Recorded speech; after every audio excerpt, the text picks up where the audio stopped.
Hello everyone. Today we will be reading a storybook. This is the tale of the dinosaurs.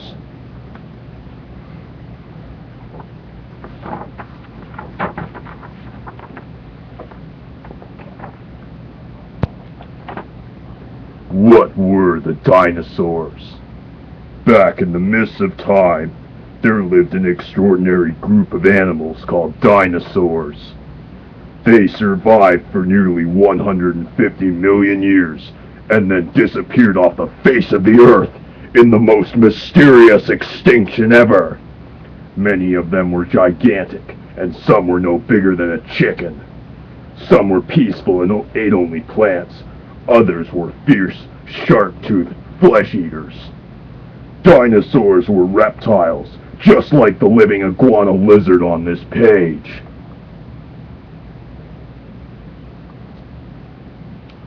But unlike the lizard, which had short, sprawling legs, dinosaurs had long legs tucked under their bodies, which meant they could move much more efficiently.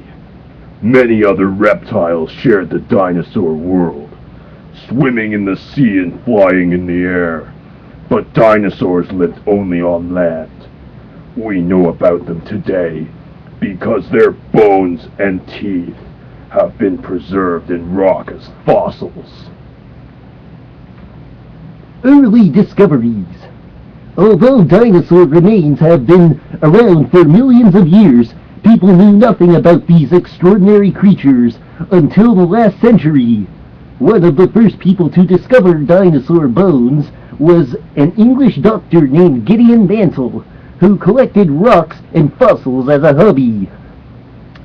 In 1820, Dr. Mantle with his wife Mary Ann found some large teeth embedded in stone. Mantle had never seen teeth quite like them before, and when he found some bones nearby, he began to do some serious research. After a lot of work, Dr. Mantle concluded that the teeth and bones had belonged to some kind of giant reptile, which he named Iguanodon, meaning iguana tooth. Two other large reptiles were discovered in England soon afterward, named Megalosaurus and Hylaeosaurus, but it was not until 1841 that these creatures were given a group name.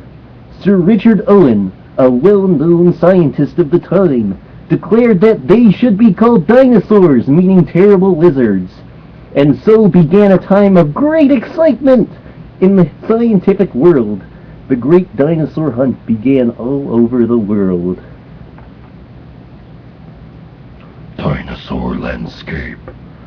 Dinosaurs lived on Earth for nearly 150 million years, and it is not surprising that their world changed substantially during this time. Continents at first, just one great landmass, gradually drifted apart until they resembled the modern arrangement that we are familiar with. This meant that the climate changed as well, and both these factors influenced the type of plants that grew. These changes happened slowly, over millions of years, and dinosaurs, and animals, adapted accordingly. At the beginning of the dinosaur age, the landscape was covered with low, shrubby fern-like plants. Then came a time when huge evergreen forests and groves of cycads flourished. Later on, the first flowering plants added color to the scene. Many plants and flowers that the dinosaurs may have eaten can still be grown today. Little and large. A lot of people think that of dinosaurs as being massive creatures, big enough to reach the treetops. But there were also tiny dinosaurs, ones that would not even reach your knees. The biggest creature ever to walk the earth were the sauropod group of dinosaurs, which were all plant eaters. Brachiosaurus was the biggest sauropods that we knows about. It weighed about 70 tons, was 70 feet long, and stood 39 feet high. About as tall as 4 stories buildings or as big as oak tree. Bones have recently been found belonging to dinosaurs that may have been even larger than Brachiosaurus. They were named Supersaurus and Ultrasaurus, and they may have been even larger than Brachiosauruses. When alive, Ultrasauruses would have weighed as much as 20 large elephants. In contrast with these peaceful giants, the tiny dinosaurs like Compsognathus, far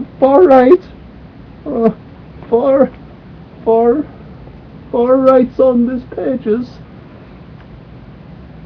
were mostly agiles, crafty meat eaters, some no heavier than a cool cat. The long-necked beast. The massive creature that can be seen spread across the next 8 pages was one of the biggest dinosaurs ever to walk the earth. It was called Diplodocus. And like Mamenchiosaurus opposite, it belonged to a group of dinosaurs called sauropods. Diplodocus looked extraordinary with its long neck and tail, and a head that was tiny in proportion to the rest of its body. This type of body suited its lifestyle perfectly.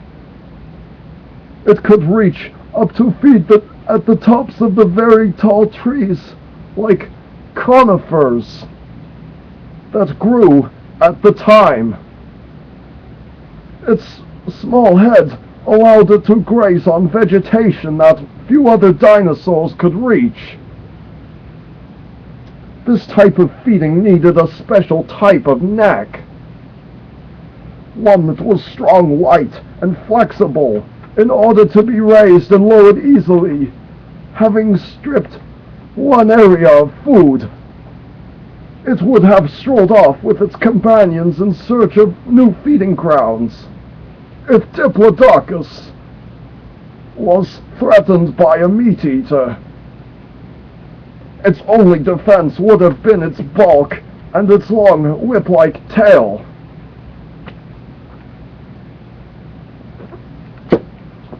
That is all for today, children. Stay tuned. Alrighty there, folks. Take care, everyone. Harry Cock for the win, signing out.